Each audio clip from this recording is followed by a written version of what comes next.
Good afternoon, it's 12 o'clock. I'm Luke Wallace with your Solent Sports News headlines. At the Winter Olympics, Team GB have claimed their first ever snowboard medal.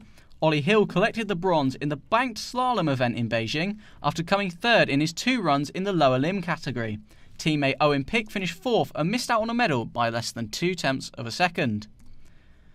In football, Southampton are now 10 points from a possible European spot in the Premier League after losing 2-1 to Newcastle.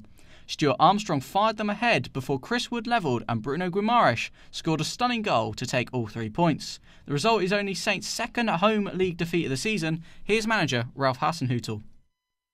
Today, I know we had a lot of waiting around, but we had, the ones that have had a full round in, we actually had amazing conditions to score in. It was soft.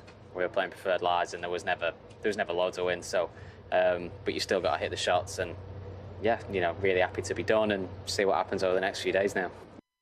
Apologies, that seems to be golf's Tommy Fleetwood. Not sure what happened there, but we'll move on. We'll stay with football, and the future of Chelsea could be at risk. The club must be sold within the next 81 days, otherwise it could cease to exist.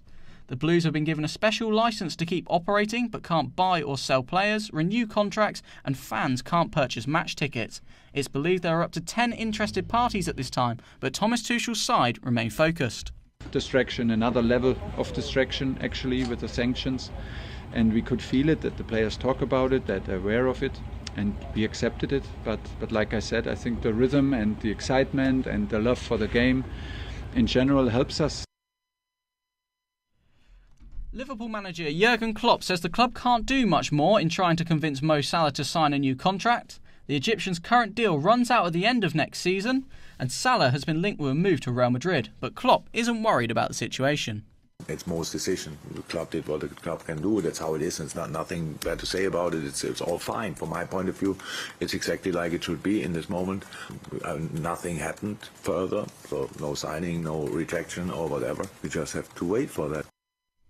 Well, Salah's fellow Egyptian Miki Dresati joins me now. Miki, how big of a draw is Mo Salah to the Premier League at the minute?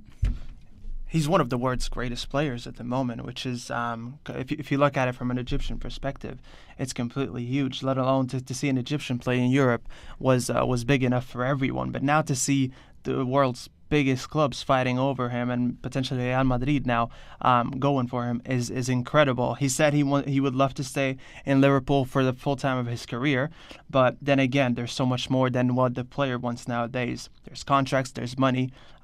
We'll see now what happens. Cool. Thank you very much, Mickey.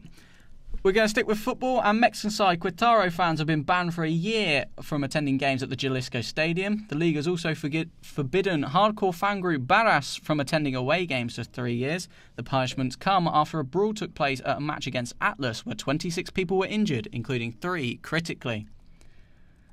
On to cricket now, and West Indies are extending their lead over England in Antigua. Nkrumah Bonner's century takes Indies' lead to 62 as they close day 3 on 273 for 9. England are also waiting on news on bowler Mark Wood's fitness after he picked up an elbow injury. And finally, to F1, where day 2 of the final pre-season test is well underway. Esteban Ocon was fastest for Alpine this morning ahead of Ferrari's Charles Leclerc, whilst Brits Lando Norris and George Russell were 5th and 9th respectively for McLaren and Mercedes. Lower down the field, Nicholas Latifi's car caught fire, while Seb Vettel and Valtteri Bottas also stopped out on track. We'll keep you updated on all the action from Bahrain and more, but if you stick with us right here, I'll be back in an hour.